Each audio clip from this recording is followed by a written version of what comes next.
Brought to you by Penguin.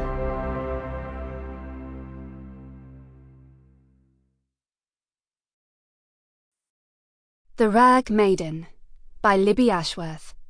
Read by Katy Sobey. 1848. Chapter 1. Kitty had vowed that she would not look back. But as they reached the brow of the hill, she turned for one last glimpse. Clinging to the leeward slope of the valley, the walls of the cottage stood roofless, open to the rain that swept in from the sea. The thatch lay in ruins where the crowbar brigade, sent by the landlord, had wrenched it down, as she'd pleaded with them not to destroy her home. "Best look to the future," Peter told her as he touched her arm to urge her on. "The new world awaits," he said, trying to make it sound as if it held the promise of a better life. It was what they'd told the children, that they were leaving the hunger behind and going to a land that was rich with food and opportunity. But what if the dream they had been sold was nothing more than the ones that dissolved into half-forgotten memories at the break of day? Times were hard. If Kitty had been given the choice, she would have preferred to stay in Ireland. But their potato crop had failed again, and they were left with nothing, even though they'd had such hopes.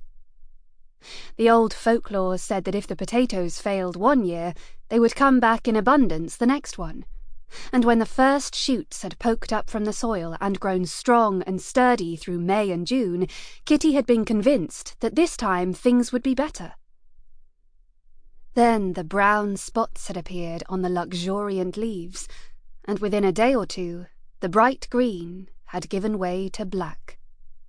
The plants had given off a sickening stench of decay. The stems had snapped, and when they'd dug the potatoes up, they'd found the tubers were hard and withered. Kitty had sat in the field and wept. She'd had no idea how they were to eat, never mind pay their rent. Peter had tried to find work, but there was none. They had begged for relief, but none had been forthcoming. Then they'd received the letter telling them to leave their home. The landlord wanted to enclose his land to farm animals, and now the smallholders and their families who had regularly paid their rent for generations were nothing more than a nuisance to him.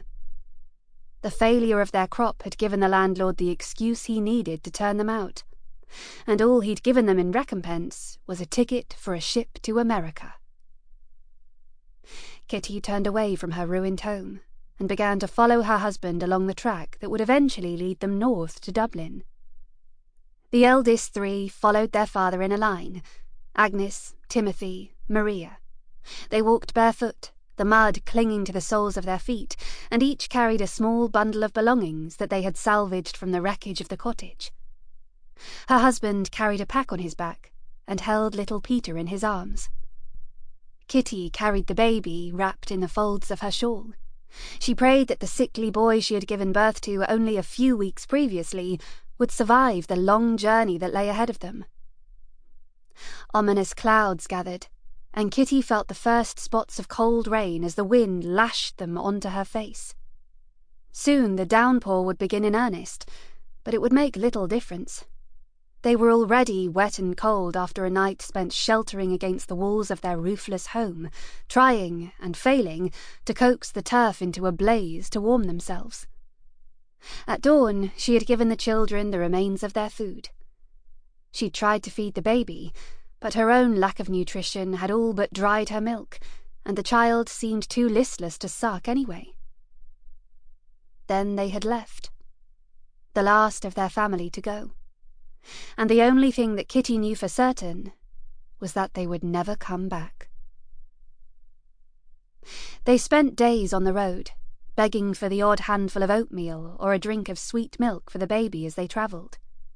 The older children had complained of hunger and cold, but the baby rarely cried and seemed to be asleep most of the time. Kitty was relieved he was so still. It would have been hard to carry a wailing, threshing infant. He was a good baby, she thought, although she wished that he would feed more insistently. Sample complete. Ready to continue?